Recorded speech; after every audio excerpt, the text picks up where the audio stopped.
We rolling? I'm rolling. Hi, Mickey. Hey, Jim. How are you? Fine, thanks. Nice to talk to you and see you, as it were. Thanks to this miracle of technology. Haven't talked to you for a long time, since the days of the new paradigm in Washington. Since the days of the end of equality. I think the new paradigm may have caught on more than the end of equality. This is an application of the new paradigm, I believe. Well, we're dispensing with old bureaucratic television networks and doing it ourselves. Well, we have a whole bunch of topics to go through today. The first one, there was this article on the front page of the New York Times on Sunday, I think, or maybe it was yesterday, Monday, called "Plight Deepens for Black Men." And it basically recounted a whole bunch of really depressing statistics about black men and their employment prospects and what percentage of them are incarcerated or otherwise under the supervision of the criminal justice system. And basically pointing out correctly that this is a group that was left behind by welfare reform. In welfare reform, which we both worked on, black women took advantage of it and got into the job market in record numbers.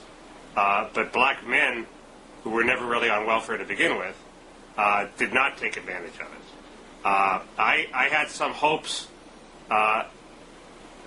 connected to welfare reform about what would happen to black men.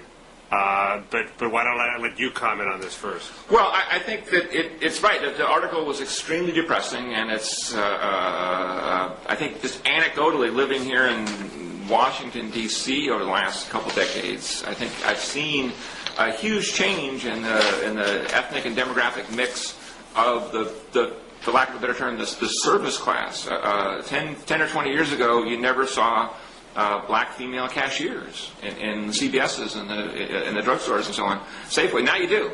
I think that the welfare reform of 1996 was an enormous success, and it helped bring in a whole generation of black women into the workforce where they are productive, and all the cliches about work organizing life and so on, I think, have been vindicated and proven true.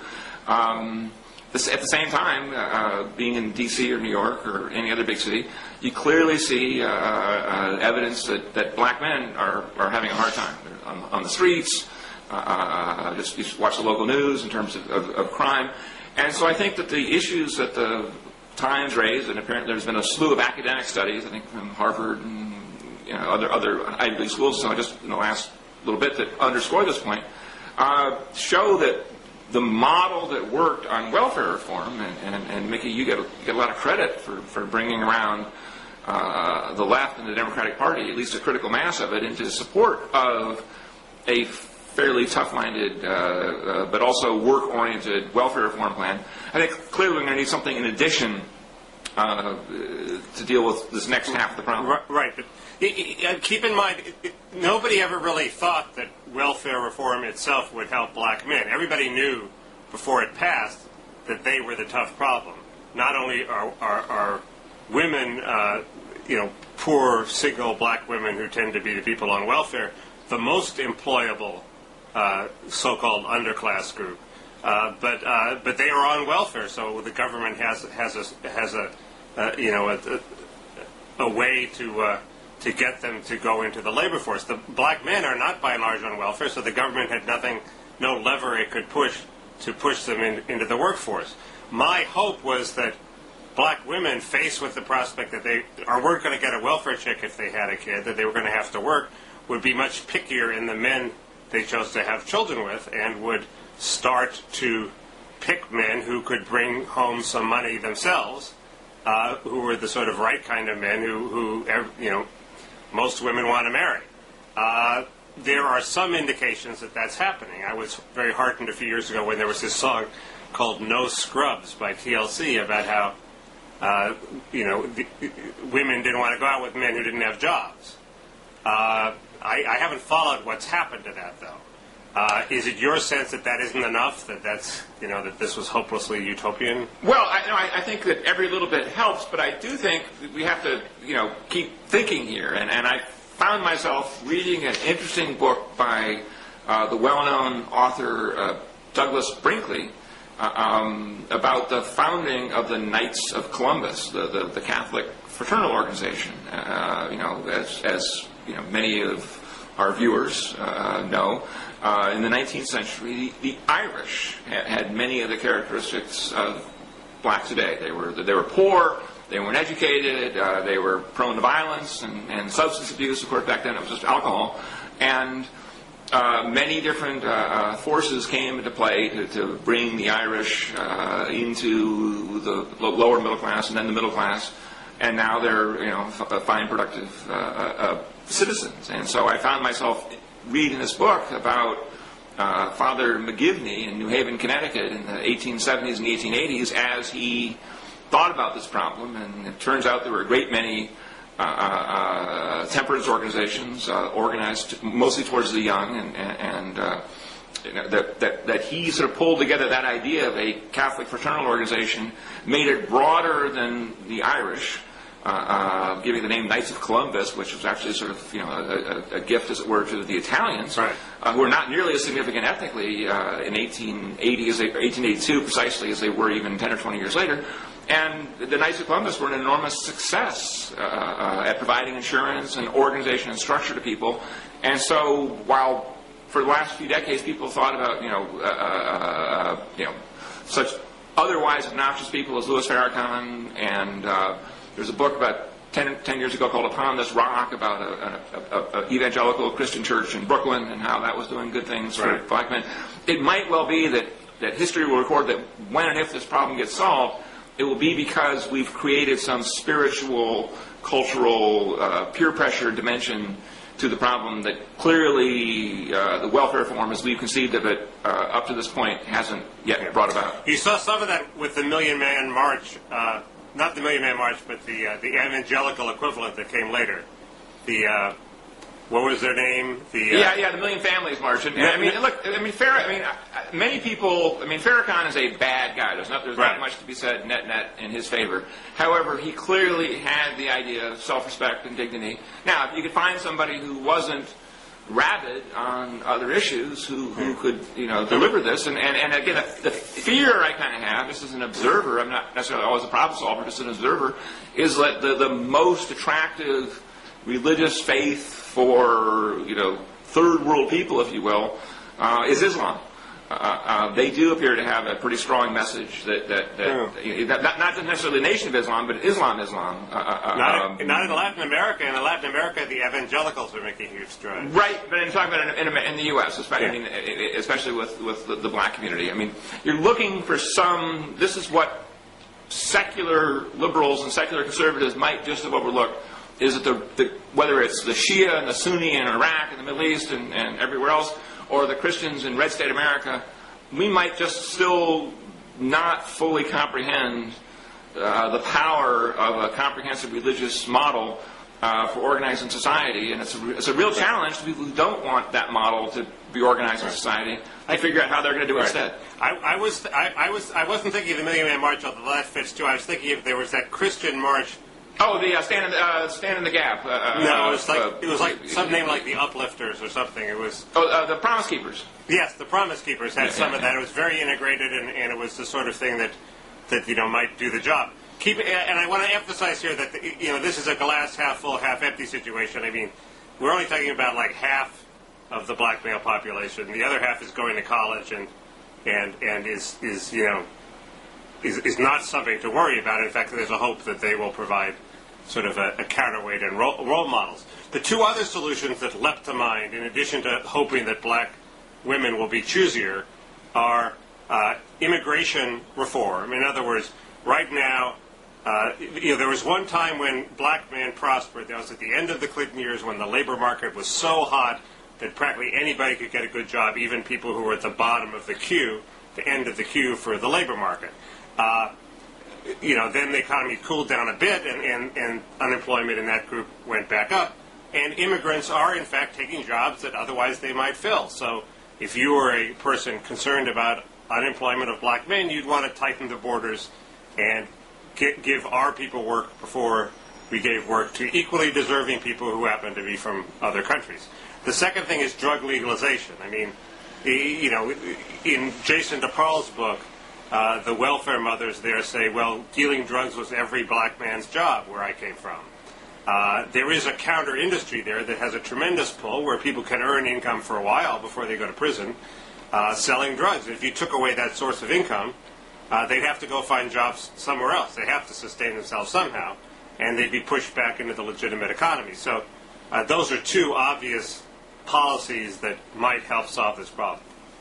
Yeah, on the drug legalization, I mean, all my background and instincts are sort of libertarian on this score. On the other hand, it does give one pause when you see, the effects of crystal meth addiction on people and so on.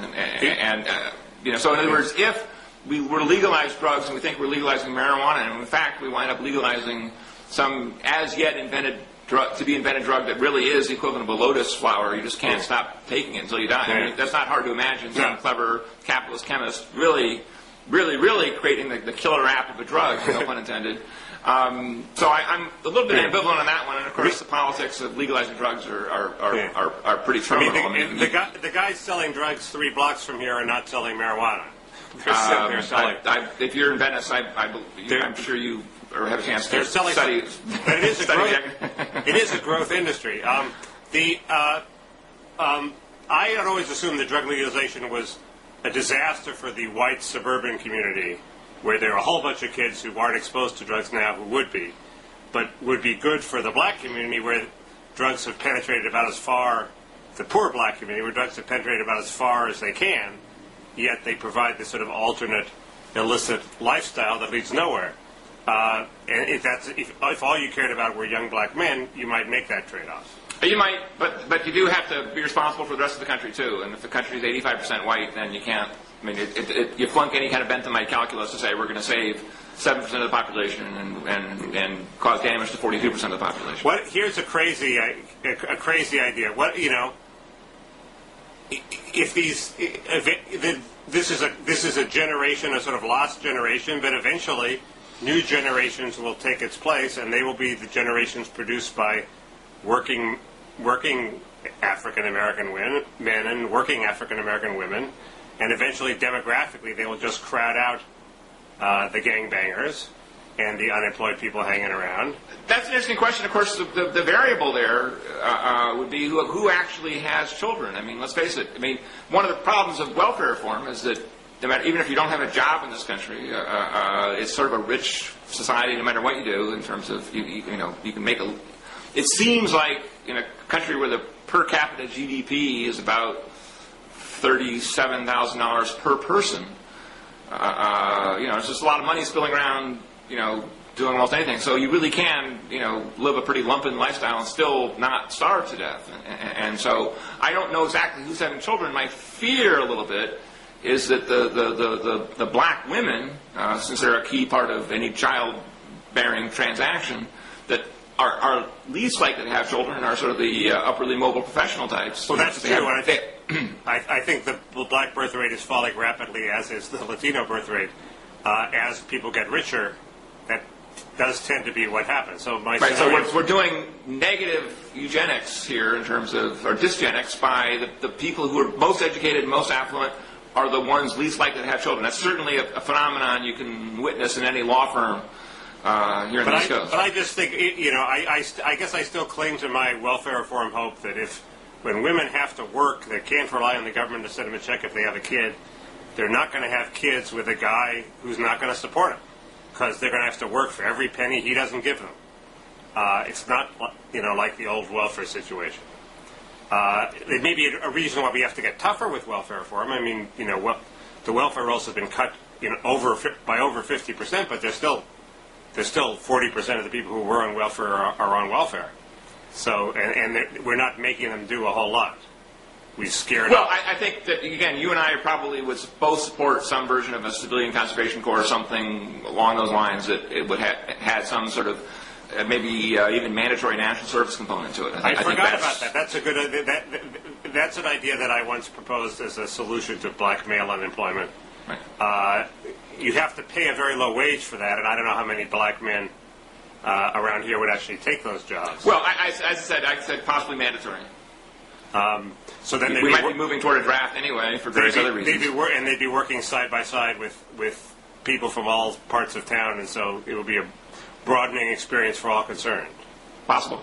No, that's a good idea. Okay, well, let's move on. Okay. That's a subtle transition we have here, which is I ring a bell and we talk about something else. We were talking about immigration, and I was saying that's one possible solution to the problem of low wages for black men. And immigration is the hottest issue around now. The Senate is considering it. I actually don't. I can't predict which way you will come down on this, Jim. Well, okay. Then let's end the mystery right now. Let's end the mystery. I have shifted my position on immigration. A combination of 9/11 and a deeper study of history about the fate of nations has made me think that nations don't survive if they become multicultural. They only survive. You can have multiculturalism between nations. You can't have multiculturalism inside a nation. If we were to walk down a multicultural path, we would end up like Yugoslavia or Lebanon or the former Soviet Union. So I'm now I count myself as a hawk on immigration, and I see myself as worried about the elite bipartisan consensus about basically unlimited immigration, conducted on the one hand by Democrats who think they're going to bring in more Democrats to vote Democratic, and have a sort of a generally multicultural vision of the world, and Republicans who want cheap labor and want to bust all unions. And I think that they have dominated immigration policy making over the last 3 or 4 decades. They completely control the intelligentsia on this issue, and their ideas are open borders and guest workers. And I think and they've got everybody from John McCain to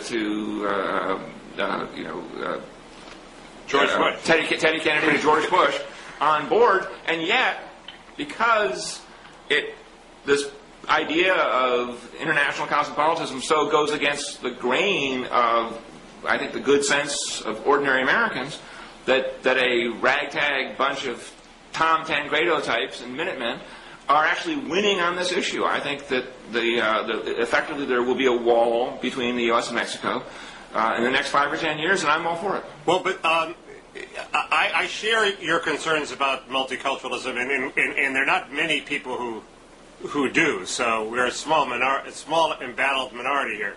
But correction. There are not many who you and I know on a social basis who do. Go out there to Heartland. It's no contest the other way. It's very much like welfare reform. The people all believe one way, and the policy elite believes something else. Right. And the people ultimately win, as they did with welfare. But these aren't Islamists who are coming into the country. It's not like Europe where we have these are Latinos who have been described to me as very similar in their assimilation pattern to Italians, and so it does seem a lot less threatening in the multicultural sense.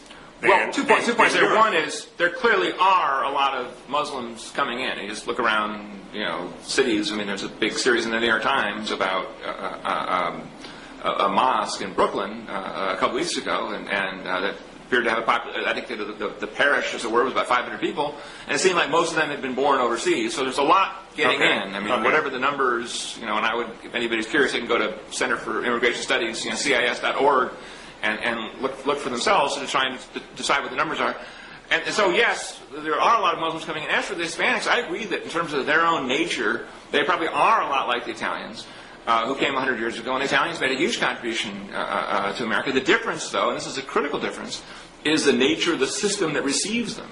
100 years ago, Italian Americans got out the vote from Ellis Island, and some Anglophone school teacher pounded into them the Pledge of Allegiance and the Declaration of Independence, and your Pilgrim ancestors, which was obviously notional in their case, and that set them on the process to being Americans. And then, if there's any doubt about the unicultural nature of America, it was settled during World War I, when there was a very fierce effort to force German Americans, another huge minority ethnic group, 25% of the country, that they simply had no choice, but there was no doubt in their minds that they had to support President Wilson, and they had to oppose the Kaiser, and it was pretty fierce effort done that way, and that's actually how you succeed in bringing a country together and by the way, winning wars. The alternative, which we've been trying lately, I think is less satisfactory. I guess I see the big problem as not so much the system that receives them, but the fact that the vast majority of them are from one country, Mexico. So there's a political problem as well, not just a cultural problem. And in fact, the political problem is bigger than the cultural problem. And second, the country's right next door. So they go back and forth, and they, as you know, even the liberal reformers admit, and they maintain their allegiances to Mexico. And they vote in Mexico, and Mexican politicians campaign here, which I think this is just criminal. I think the idea that used to be you can live in Mexico or live in America and vote in Mexican elections and run for office in Mexico. Right. And the idea that the president of Mexico, Vicente Fox, would be openly sort of talking about a slow motion conquest of although not many Mexican Americans did vote, but yes, the fact that they can do it is shocking. The principle is terrible and a bad signal to send to anybody. But so it seems to me that Frist's approach, which is do border security first, then worry about the guest worker program, not only makes political sense, but it also makes intellectual sense in that only when we know how secure our borders are can we really decide how liberal we can be in terms of treating the people who are already here. If the borders were completely airtight, we could give everybody here $1 million and nobody else could come in because the borders would be airtight. Right. Obviously, the borders will never be airtight, so we have to do something else. I think legal immigration is fine. I think a transparent legal process. I sort of like the way they do it in Canada, where you kind of buy your way in. I think that's a pretty good system. There's lots of legal. I mean, I think the high-tech types who say we can't find enough engineers. I mean, I think that they've got interesting arguments that need to be heard. I'm not 100% sure I agree with them, but I certainly accept the argument that if you can take the first-round draft picks of other people's countries and bring them here, that's pretty good. But let's make it a legal process. Let's end this kind of crazed globalist libertarian notion of just like no borders. But I do agree that you'll never close the borders enough to stop illegal immigration. That's why I want to remove the incentive by not giving amnesty to the people who already made it. I think you could come pretty close to eliminating illegal immigration. And around here, I mean, the economy does run not on people who will pay high-tech immigrant labor, but on people who would swim the Rio Grande with only the clothes on their back. And they're the people that make the economy run around here. So I don't agree with that. I think you'd be amazed how many restaurants would have fewer busboys and if you had to water your own lawn, Mickey, I don't have a lawn. Manage. Well, all right. I think also, I mean, look, two countries are making vastly different experiments on how to deal with this issue. The United States, as we agree, is for the last few decades at least, although I do think it's changing, has agreed on a vast strategy of bringing in a huge rural proletariat, if you will, to do lawn work and nanny work, and it's having the middle class subsidize the upper class through the EITC and so on and so on. That's America. The other country is Japan, where they've obviously have a zero immigration policy, have for a long time, like forever, and they're doing it with robots. And I just sort of challenge you to think ahead 20 or 30 years, which country is likely to do better? America, 600 million people, half of whom can't speak English, or Japan, where the population is 80 million people whose average age is 50 or 60, but they also have, oh, this is fun, 1 billion robots doing all their work and menial labor and hospital work, and maybe also just possibly running a military that's kind of like far beyond anything we could conceive of here. I think Japan will do a lot better in that Darwinian race. Interesting comparison. I can't decide. You're getting into Instapundit territory here, so we'll get to that later. Anyway, we have a logical transition to make. You wrote a very nasty column about John McCain, who is obviously one of the major proponents of liberalized, semi-amnesty guest worker immigration reform.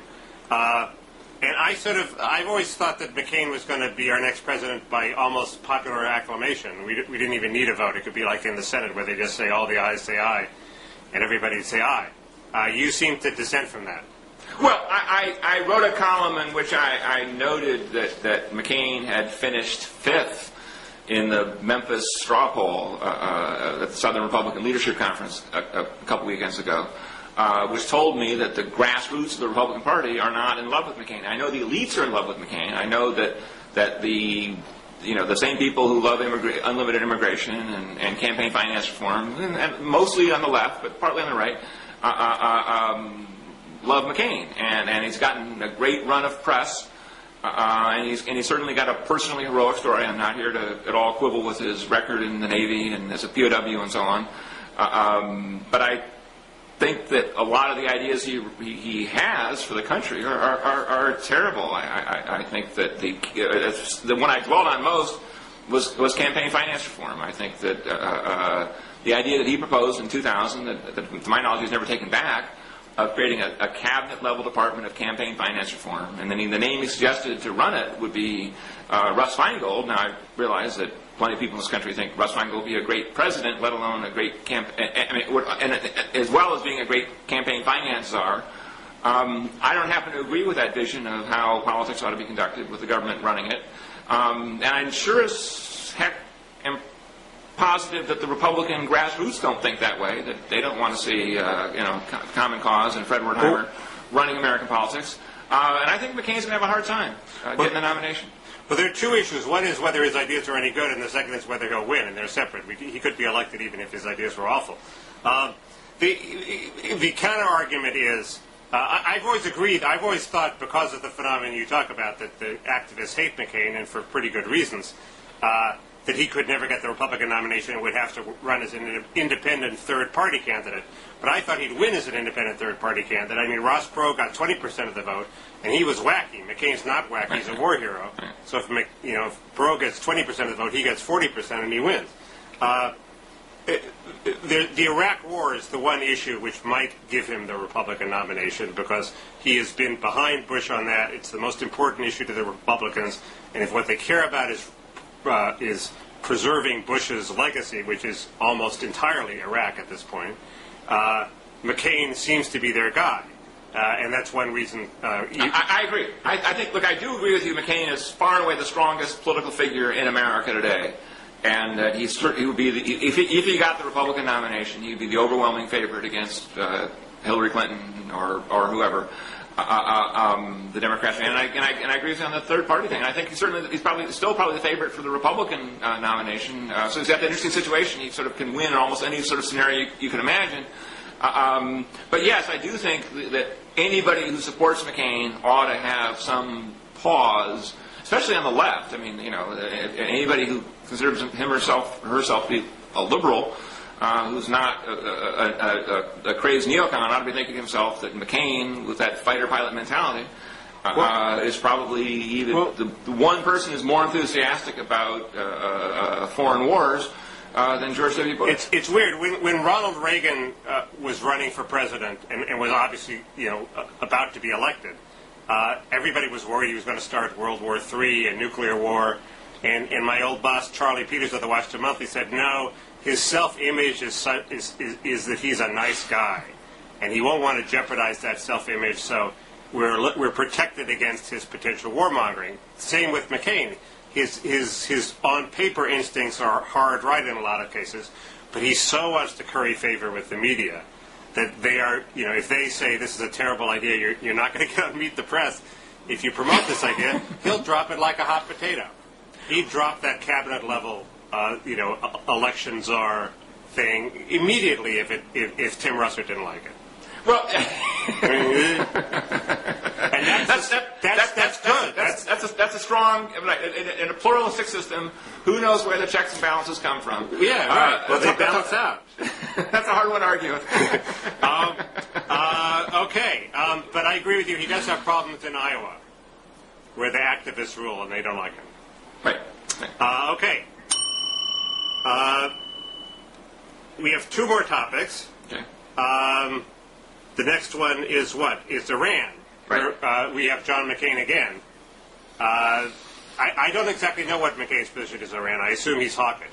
I think that the neoconservatives wouldn't support McCain as ardently as they do if he weren't what they think, and until Tim Russert gets in the way, a solid, hardcore, hawkish Iran position. But you wrote a very long and very good, not that long, but for the web long, article on Iran where you basically said it's like the beginning of the Cold War in 1946. That these three camps: the people who want to conciliate, the people who want to roll back and be very aggressive militarily, and then the George Kennan people who want to contain. and you basically argued we're going to end up with a containment regime with respect to Iran. Right. I don't think that conciliation is possible if the Iranians don't want to be reconciled. I mean, let's talk about that, because Chris Hitchens wrote an article, and I've heard Reza Aslan, who's Iranian and a scholar out here, say basically the same thing, which is the Iranians couldn't withstand a love embrace from American capitalism. If we said, it's what people have advocated for Cuba for years.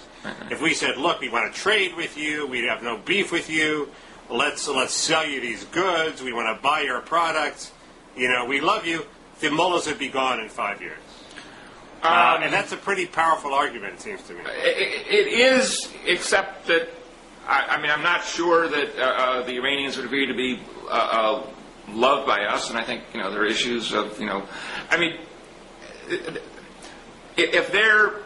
if it's a fact, and again, I'm sort of a little mistrustful of the Pentagon on these issues, but if it's a fact, the Iranians are providing, IEDs, improvised explosive devices to the insurgents wherever they are in Iraq.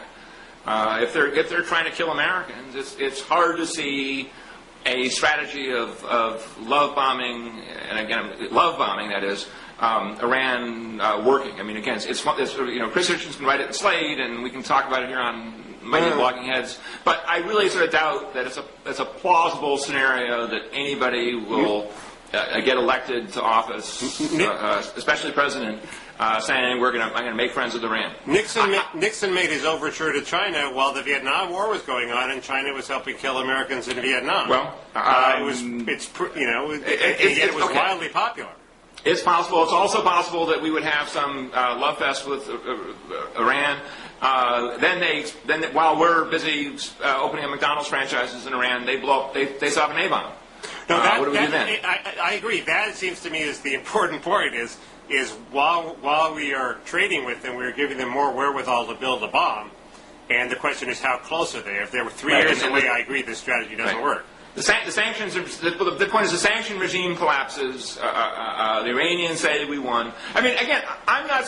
Look, let me just go back. The other two scenarios, are and I mentioned in that Tech Central piece, are containment and rollback. I oppose rollback. I think rollback was a bad idea against the Soviet Union in 1947. When a lot of in the early 50s, when a lot of the proto-neocons like James Burnham were pushing for it. I think that if Iran basically regards itself as an enemy of the United States, and it's not like they don't have reasons. I mean, I think, you look at the history of U.S.-Iranian relations, and there's plenty of reasons for hostility on both sides. I think we're looking at a long period of containment. I don't think we really have a choice. I don't think that a politics of conciliation will work when they want to be the enemy and when they want nuclear weapons. And I don't think that a politics of bombing them will work very well, because I strongly suspect we're going to get one hit against Iran in the next couple of years. I'm not really sure if George Bush will do it, but I wouldn't be surprised if the next president, whether it's John McCain or Hillary Clinton or somebody else, I wouldn't be surprised if somewhere there's a big air raid against Iran, which, and this is the real point I wanted to make in that TCS Daily piece, is it will then be followed by the Iranians seeking allies elsewhere as a bolster against America. Right. I thought that was a very interesting point. They'll try to find a big friend. Right. And there's several who they might choose. So Russia, China, Pakistan. Exactly. And at that point, the Bush Doctrine and all its sort of presumptions about preemption comes to an end because they have a big friend. Right. But a point you didn't make, which I thought is that we want them to have a big friend because the big friend will control them. Right now, the fear is there's this madman, the president of Iran, running around saying he wants to bring on Armageddon and destroy Israel, and he's about to get a bomb. If it's a madman who relies on Russia or China as their ally, Russia or China can control him and make him a little more rational and controllable and subject to deterrence. So we want to drive him into the arms of a big friend. Well, maybe, except that it wouldn't be as possible as North Korea proves that a country can have a big friend and North Korea has a big friend in China and still be a little irresponsible and dangerous. I think one of the lessons that, as much as a fan as I am of the George Kennan containment Cold War analogy for Iran, we do have to bear in mind the change in the last 60 years, which has been this phenomenon of what the scholar William Lind calls fourth generation particleized warfare. I mean, we just do have to take seriously these issues of proliferation and border security and homeland security, because it is possible in a way that nobody in the Kremlin thought about in 1947, that some freelance terrorists would be all Al Qaeda types would be more than happy to get an A-bomb and explode it somewhere in New York. Well, right. So why is this containment scenario so appealing? It doesn't seem very appealing. Because I don't think we have a better choice. I think we have to do containment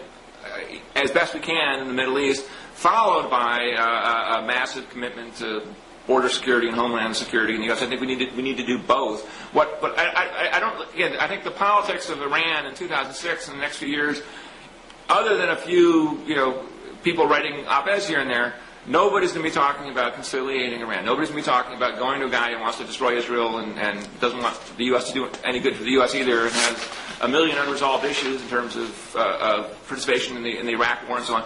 I mean, somebody going to saying, I want to make friends with Iraq in 2007 or 2008, it'll be like somebody saying, I want to make friends with Stalin in 1952. It's just a losing hand. So the real battle is, as it were, a peaceful battle in America intellectually is between the containers and the rollbackers, and I'm mostly worried about the rollbackers getting the upper hand and setting in motion a system whereby after we attempt to roll back Iran, we all of a sudden discover the Chinese have set up air defenses and nuclear weapons in Tehran.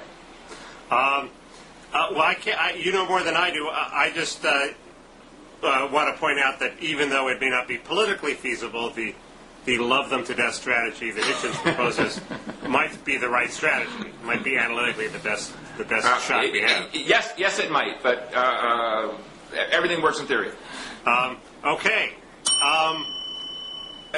Our final topic is another chapter in Instapundit's book, which I covered a bit in the last dialogue I was in. And he proposes colonizing outer space. It's a great chapter. It's a lot of fun. He wants to eventually export global warming to Mars, so Mars will eventually have an Earth-like atmosphere, and then we can colonize Mars. And one of the reasons it's connected to the last topic, because one of the reasons he wants to do it is, even though he's optimistic, he doesn't have great faith that the Earth won't blow itself up in the next 100 or so years. And your scenario about nuclear warfare with China would be one way in which that might happen. So he doesn't think humanity's eggs should all be in one basket. He thinks we should spread out to other planets just in case we destroy this one. I strongly agree. I think that you can't look at the future of nuclear proliferation in terms of there's 9 nuclear countries now. I think it's a safe bet there'll be 20 or 30 by the middle of this present century. You just do the math on the number of transactions there, or the unpleasant transactions, and you'll get some quotient of nuclear war, plus sort of the runaway impact of Moore's law. I mean, it's not that far from now. If Ray Kurzweil and these people are right, then we have more innovation in the 21st century we had in all of human history prior to that. Some high school kid with a chemistry set and a computer is going to make some unfathomably awful WMD made out of something we might not even think of as a potential killer. And at that point, either we will simply be destroyed by some guy's crazed weapon, or we will destroy freedom to prevent such things from happening. If every chemistry set and kitchen sink and computer is a dual-use technology, then you'll need a worldwide, planet-wide, a regime of political control to keep all this technology in harness that I think will just threaten to snuff out freedom. And so, why doesn't the same thing just happen on other planets? Well, it might, but you compartmentalize. I mean, I think that's where the quote about we can't have all of humanity's eggs in one basket, I think it actually originally comes from Robert A. Heinlein, right. Who said that. So I think, look, lots of different planets, lots of different experiments. It's basically a diversity, it's a biodiversity argument. So if you want lots of different strategies for replicating DNA over a long period of time, trying different things, I fear that if you have to do it, if it's only here on Earth, the one surefire strategy for preventing nuclear war is, for lack of a better term, medievalization, where we simply peel back a lot of technology and a lot of freedom, and we all live as serfs. And then it will, of course, the irony is we'll still get picked off sooner or later by a comet or global warming. Why can't we just freeze things? I mean, Kurzweil just assumes that everything goes apace, and in 2029, computers become more intelligent than humans and never look back, basically, while we sort of try to enhance our intelligence but basically fall behind. Why do we have to go proceed willy-nilly to that end? Why can't we say, okay, I think we could stop and the Chinese would keep doing it. And I think the Chinese could stop and the Japanese would keep doing it. I think that's just... I mean, Lewis Mumford, I think, wrote very persuasively about the nature of technology, in which he said, look, the issue about human power isn't about its limits, it's about its lack of limits. It's just sort of, you can't control it. Once you get going in a certain direction, it's just human nature in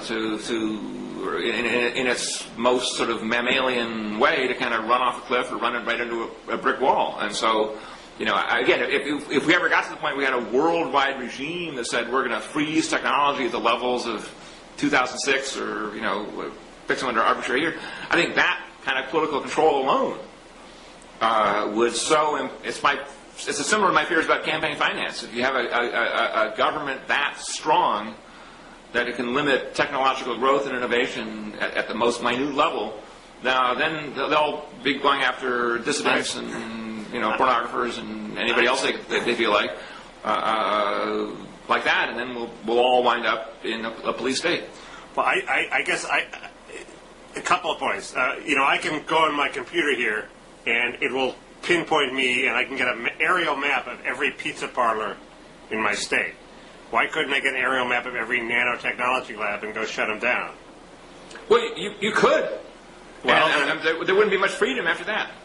Well, it would be illegal to have a nanotechnology lab. Well, okay, but I'm saying once, look, if you, when I remember when Republicans were, worried about, talking about, this campaign finance like that. Just imagine, Hillary Clinton and Janet Reno controlling, the levers of government power. I mean, when Democrats are worried about the same thing, I say just imagine John Ashcroft and Al Gonzalez running these things. I mean, just the lesson of huge police bureaucracies is that they're created to do one thing, they end up doing something else. The first rule of a bureaucracy is self-preservation. And so if you give the state of California the power to shut down every nano factory in California, then they may or may not do that. But they'll certainly, the Governor Schwarzenegger, whoever, will then say, what I'm really worried about is not some abstraction like nanotechnology. What I'm really worried about is what Phil Angelides is saying about me. That's what really bothers me. And he's the real outrage. He's the real enemy of society.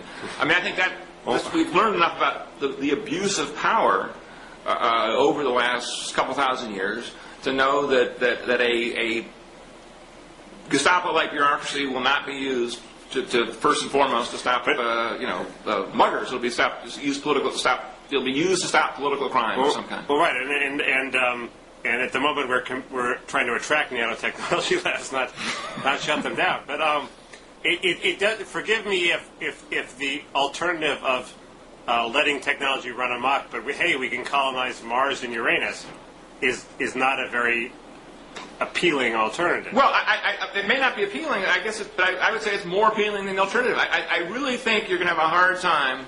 I mean, if we can't get deals with the other 190 countries in the world that make the WTO work, if the WTO is in danger of collapsing and the European Union is even a smaller example, is in danger of collapsing because they just aren't interested anymore in making these sort of self-abnegating deals work, then I don't think we're going to get countries that may well have a revisionist attitude towards the current power arrangement. And I certainly, Iran, I put Iran in that category. I put Russia in that category. I put China in that category. Frankly, I put the United States in that category.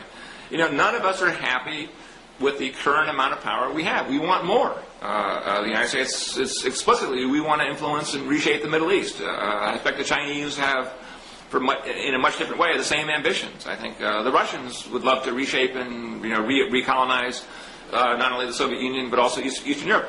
Every country has vast ambitions that involve aggrandizing its own power. And so if you went to their Pentagons, or their equivalents of Pentagons, and said, we don't want you to do research anymore in a way that will make you defeat your historic enemy and conquer them and safeguard your own country, I don't think they'll agree. I think they may sign some stupid piece of paper and then break the deal 2 seconds later. I guess the counter argument is a Bob Wright-ish argument, which is that technology is, well, he would concede all your points about proliferations of weapons of mass destruction to smaller and smaller groups of people. He would say that technology is also bringing democracy and prosperity ineluctably to basically the entire world, even communist China. I don't agree. And that, just to finish the thought, that gives them more of a vested interest in preserving the status quo. They're happier than with the status quo, and they have more ties to it, and less tendency to be unhappy and want to leapfrog somebody else than they did before. With all due respect to Bob, this is Fukuyama-esque in its optimism. And I don't think the last 15 years have shown that as countries get richer and more capitalist, they become more peaceful. I don't think that's shown that at all. I think the Chinese and soon enough the Indians and the United States and lots of other countries, these sort of conspicuous exception of Western Europe, which does seem kind of, for the time, until of course the population of France and Germany are mostly Muslim, in which case they'll be pretty militant again for a different reason. I think it is just wrong to say that wealth and technology make you more peaceful. I think you could argue just the opposite. And India hasn't been very warlike as it's prospered. It behaved incredibly responsibly with respect to incredible provocations from Pakistan. And they built themselves a huge nuclear arsenal. And I'll make a prediction. I don't have to say it happens tomorrow. I'll make a prediction that sooner or later India uses them. In which case they won't seem peaceful at all. I mean, in other words, it's David Hume and the swans. Just because you see 38 white swans in a row doesn't mean there's not a black swan out there. It's the 39th one you see. Just because Europe was peaceful from more or less from 1815 to 1913 doesn't mean that 1914 will be a very good year. Just because you've never seen somebody like Hitler come out of Germany didn't mean that somebody like Hitler couldn't come out of Germany. I think you can be confident in your predictions about the future until the future actually happens, in which case things change. And again, I go back to Mumford. If you just have this enormous bow wave of destructive technology, productive and destructive technology, building up in the world, some combination of historical tragedy and Murphy's Law is going to guarantee that it gets used, and it may be used in the name of international justice and peace and United Nations, and democracy building. But as we've seen in Iraq, some pretty high-fluting promises can work out pretty badly when the Kantians actually get their finger on the trigger. I guess I can't point to a whole lot of democratic societies that have waged aggressive, selfish wars of the type that you... remember, it could be utopian wars. Look at Iraq. Iraq was a utopian war. Right, but he was trying to hasten the Fukuyama-esque end of history. Fine, but we didn't achieve the Fukuyama-esque end, did we? Well, the night is young. I still hold out some hope. Okay. It all comes back to Iraq. No, I mean it just comes back to. I'll go back another one. The Chinese who are becoming more capitalist and more, well, I won't say more democratic, but certainly becoming more capitalist. They say that they are going to resolve the Taiwan issue by 2020. Well, but that's because they're trying to preserve an oligarchy in the face of the democratizing tendencies of capitalism and technology, and so they're resorting to jingoism. Once they give up and become a democracy, then they won't be so crazy about Taiwan. Maybe they won't give up. And maybe jingoism is the wrong word. Maybe Confucianism is the right word. And maybe the Chinese, having been Confucian for the last 2,500 years, are going to continue being Confucian for a long time to come. Maybe that's just the way they are. And we haven't even gotten to the issues of X factors in the human story, like biotech and genetic stratification and so on, and all the different things that are going to actually change human nature in the next little bit. But I don't think that when Bill Gates decides he doesn't want to die, he wants to live to be 500, and he wants to have 50 kids and clone them all and so on, I don't think that these will be changes that will be equally distributed in a peaceful and ironic way around the world. I think that, like anything else that's an innovation, the rich and powerful will get it first, and as usual, they will use it for their own advantage in their own way, and it will be an assault on the social order and the general sense of commonwealth and egalitarianism. And I think the Kurzweil in me says we're due for about 50 of those in the next 10 or 20 or 30 years. Does Kurzweil address that in his book? Because Instapundit summarizes Kurzweil, but doesn't get into this issue. I haven't read the Kurzweil book. The number that sticks with me, and it's not something that he says more innovation in the 21st century than all human history put together. 1,000 times. I mean, these numbers. He could be off by a factor of. If Kurzweil's off by a factor of 10, when he says it'll be 1,000 times more innovation next century, if he's only 10 times more, it's only as much innovation. It's still going to mean that somebody's going to come up with some trick for immunizing himself or herself or his or her society against cancer. I understand, but in fact, and I agree that that's a complete unaddressed issue that's huge. But in fact, big technical innovations that in our society have not stayed with the rich for very long. They filtered down to the middle class incredibly quickly. Mickey, what about the Western leapfrog in technology in the 19th century that led to colonialism? It didn't filter down to the middle class of Western society? It didn't filter into the world.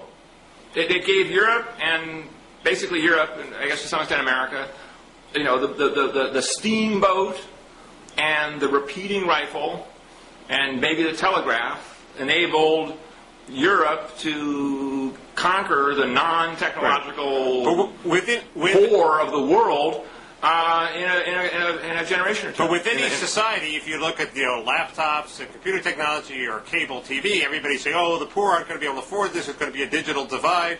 That turns out to be BS. The poor get these technologies very, very quickly. Why not the same with life-extending technology? It could, but look, if it's merely the case that everybody in America, which is about 5% of the world's population, gets life extension and Google in their head and so on and so on. I mean, you can make a list of all of the 10 or 15 life-improving things that Bill Gates would want, and I'll grant you that in a small d democratic society, they may well get shared pretty quickly across the entire verticality of that nation. They still haven't done much for other countries. No, and I think the inequality among countries in terms of resources, in terms of trade rules and so on, can be pretty brutal pretty quickly. We're Americans. We don't plan on conquering another country for their oil. Of course not. That would be wrong. Other countries might. Other countries might prop up dictatorial, horrible regimes in the name of preserving the flow of resources and oil from some place to some place. I mean, it's not just us. I mean, it's going to be other countries. My point is just if it's unevenly distributed between nations, that's very different than if it's unevenly distributed within nations. I'm saying most obviously would be both. I mean, I think there's some evidence that and this is again the point that you made, I think, very persuasively in your book. That you can establish a kind of civic equality in a country where everybody has access to some minimum of healthcare and education and public parks and so on, and that's certainly a noble goal, which again you were very eloquent on 15 years ago.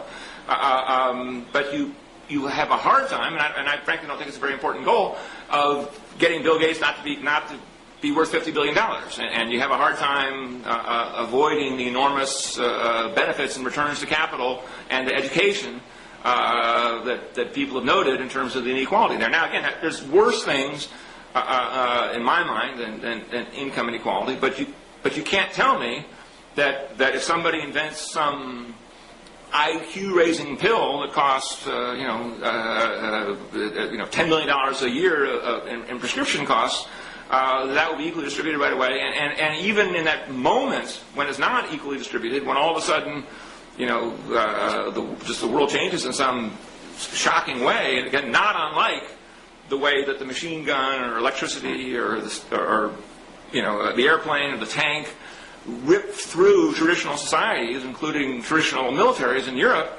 I think you could do. I think this is again where I think that a notion that just because the world got better off when everybody got a refrigerator misses the point that the world got worse off when everybody got the B-17.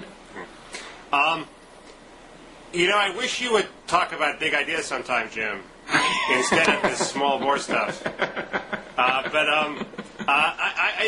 have some other thoughts, but we're getting perilously close to an hour, so we should probably let you debate Bob Wright at some point in the future over whether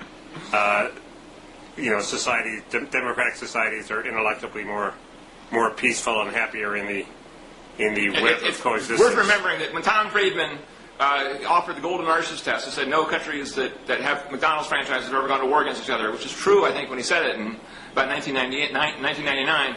Within a couple months, the U.S. was bombing Belgrade, which had McDonald's, and so the Golden Arches test of peacefulness between McDonald's countries lasted about 2 months. Is it possible we did that just to prove Tom Friedman wrong? I guess not. Well, this has been great. It's been really. Thank you, Mickey. It's been really depressing. Maybe. Well, no, hold on. But the Instapundit, and I mean, I think that's where all of a sudden, my argument was there's lots of depressing stuff. I think the space alternative, I think, is extremely undepressing. I'm completely with Arthur C. Clarke, who said that history, in fact, will begin. And forget all this end of history stuff. History will begin when we can really go to other places and other planets. I mean, I think that's when it'll become most exciting. I think someday, if we're lucky and are more to the point smart, our descendants will say, we were just sort of poking around on Earth, like ants on an anthill, and then all of a sudden we discover our true destiny, which is to develop the entire universe, all 200 billion galaxies of it. I think that is an incredibly exciting prospect, and I think it's sort of a shame that so few people share that vision of optimism. And I do mean optimism about the human prospect across the universe, and they let themselves instead get tangled up in whether or not we can, make peace between the Israelis and the Palestinians. You make it sound almost appealing. I'll try to get behind it. Maybe by next time I will be a Trekkie. Anyway, this has been great. I'm hovering over stop here. Okay, me too. Okay. Okay, thanks, Mickey. See you, Jim. Okay, Bye. bye-bye.